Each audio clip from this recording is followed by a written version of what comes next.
ఆంధ్రప్రదేశ్ రాష్ట్ర విద్యుత్ నియంత్రణ మండలి స్వతంత్ర సంస్థగా పనిచేయాల్సిన సమయంలో ప్రభుత్వ ప్రభావానికి లోనవుతుందన్న విమర్శలు గట్టిగా వినిపిస్తున్నాయి. అధికారంలోకి వచ్చిన తర్వాత చైర్మన్ నియామకాన్ని జాప్యం చేస్తూ ఏడాదికి పైగా ఒకే ఒక సభ్యుడితో కమిషన్ను నెట్టికొస్తున్నారని ఆరోపణలున్నాయి.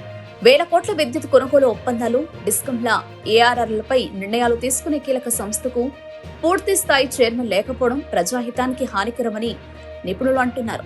న్యాయమూర్తిని చైర్మన్ గా నియమించాల్సిన చట్టబద్ధ బాధ్యత ఉన్నప్పటికీ ప్రభుత్వం తాత్సారం చేస్తోందని, ఈ అంశంపై హైకోర్టు ప్రశ్నించినా స్పందన లేదని విమర్శలు వస్తున్నాయి. గతంలో ఏపీఈఆర్సీకి కార్యాలయాలు, మౌలిక వసతులు కల్పించినప్పటికీ ప్రస్తుతం నిర్ణయాలు ఒకే వ్యక్తి చేతుల్లోనే కేంద్రీకృతమవడం అనుమానాలకు తావిస్తోంది. బహిరంగ విచారణలు కూడా మొక్కుబడిగా మారాయన్న ఆరోపణల మధ్య ఏపీఈఆర్సీపై ప్రభుత్వ నియంత్రణ పెరుగుతోందని ప్రజలు ప్రశ్నిస్తున్నారు. స్వతంత్రతే నియంత్రణ మండలికి ప్రాణం.